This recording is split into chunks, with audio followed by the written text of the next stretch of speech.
ایک نصیحت آموز واقعہ۔ میرے دوست ایک قصہ سنایا کرتے تھے کہ کسی قبرستان میں ایک شخص نے رات کے وقت ایک لاش کے ساتھ زنا کیا۔ بادشاہ وقت ایک نیک شفا شخص تھا۔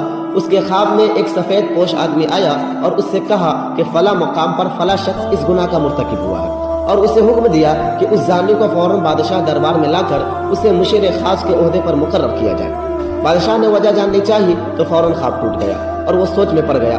بہرحال سپاہی روانہ ہوئے اور وہ جائے وقوع پر پہنچے، اور وہ زانی شخص وہی موجود تھا۔ سپاہیوں کو دیکھ کر وہ بوکھلا گیا اور اسے یقین ہو گیا کہ اس کے موت کا وقت قریب آن۔ اسے بادشاہ کے سامنے حاضر کیا گیا اور بادشاہ نے اسے اس کا گناہ سنایا، اور وہ شخص سنا، اور بادشاہ نے اسے کہا کہ آج سے تم میرے مشیر خاص ہو۔ دوسری رات بادشاہ کو پھر خواب آیا۔ بادشاہ نے فوراً اس سفید پوش سے اس کی وجہ جاننی چاہی کہ ایک زانی شخص کے ساتھ ایسا کیوں کرنے کا کہا آپ نے؟ سفید پوش نے کہا اللہ کو اس کا گناہ سخت ناپسند آیا، چونکہ اس کے موت کا وقت نہیں آیا تھا، اس لیے تم سے کہا گیا کہ تم اسے اپنا مشیر بنا لو تاکہ وہ عیش میں پڑ جائے اور وہ کبھی اپنے گناہ پر نادم ہو کر معافی نہ مانگ سکے۔ اللہ اکبر! کیونکہ اس کی سزا آخرت میں طے کی جا چکی ہے۔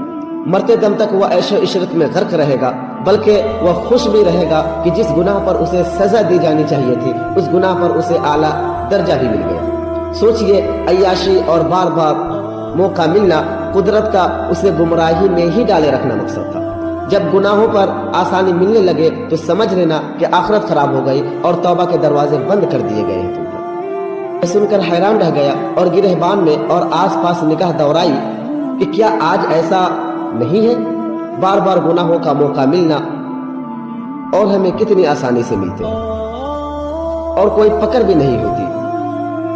ہم خوش ہیں اور عیش میں ہیں کہ کتنے ہی مرد و عورت ایسی کتنی بار گھٹیا کام کے مرتکب ہوئے ہیں اور مرد و عورت اسے جیت کا نام دیتے ہیں، اور اگلی بار ایک نیا شاہکار ہاتھ میں آتا ہے۔ پہلی بار گناہ پر دل زور زور سے دھڑکے گا، دماغ غیر شعوری سگنل دے گا، ایک ٹیس اٹھے گی دل میں، جسم لاغر ہونے لگے گا، کانپنے لگے گا۔ یہ وہ وقت ہوگا جس